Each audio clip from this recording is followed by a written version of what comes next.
চাষি বন্ধু, আজকে আপনাদেরকে একটা ধান দেখাচ্ছি, যেটা একটা মাল্টি অর্গানিক ভিটামিন ব্যবহার করে ধানটা আপনারা কেমন হয়েছে দেখবেন।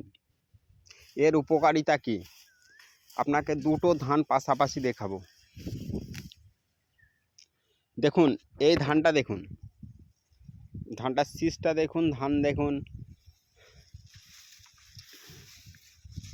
ধানটা হচ্ছে 36 যেটা বাংলায় বলে। এটা আমাদের বাংলায় একটা জনপ্রিয় ধান। এই ধানটা অন্যান্য জমিতেও আছে, কিন্তু এরকম নয়। কেন এরকম নয়? আর একটা তো কারণ আছে। ভালো ফলন, ভালো বীজ যেমন প্রয়োজন, সেই রকম আপনাকে সঠিকভাবে পরিচর্যা করতে হবে। ধানের শীষটা দেখলে বুঝতে পারবেন। এই একটা ধান দেখেন, পাশের ধান আর এই একটা ধান, দুটোর মধ্যে অনেকটা তফাৎ। এর শীষটা ছোট ছোট, এই শীষটা কত বড়। একই ধান, কিসের পার্থক্য? এই জমিটাতে ভালো মানের ভিটামিন, ভালো মানের কীটনাশক ব্যবহার করার ফলে কোনো কিচ্ছু না।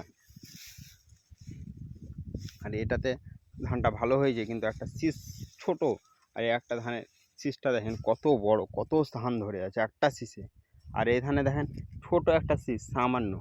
তাহলে আপনারা বুঝতেই পারছেন, ভালো ধান করতে হলে আপনাকে শুধু শুধু আপনাকে পরিচর্যা করলে হবে না।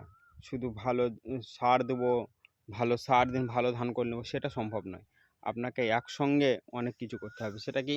সেটা হচ্ছে আপনাকে ভালো ভিটামিন, ভালো প্রতিষেধকমূলক ওষুধ সব কিছু ব্যবহার করতে হবে, যাতে কোনো রকম রোগ পোকার প্রতিরোধ থেকে হয়। এখন একটা ঝলসা রোগ, এই ধানটা কিন্তু একটা ঝলসা রোগও নয়। ধান একটা উজ্জ্বল সতেজ ধান হয়েছে। এখনও ধানটা দিন 10 পরে কাটা যাবে। ধানটা সত্যিই ভালো, ধানটার ফলন হবে আশা করি। এইরকম ধান করতে হলে কী কী উপকরণ ব্যবহার, সব কিছু জানাবো আপনাদেরকে। চ্যানেলটার সাথে থাকুন, সাবস্ক্রাইব করুন, শেয়ার করুন, সকলে যেমন পায়। সকলেরই ধান এভাবে ভালো ফলন হবে সেরকম সাহায্য করবো আমি।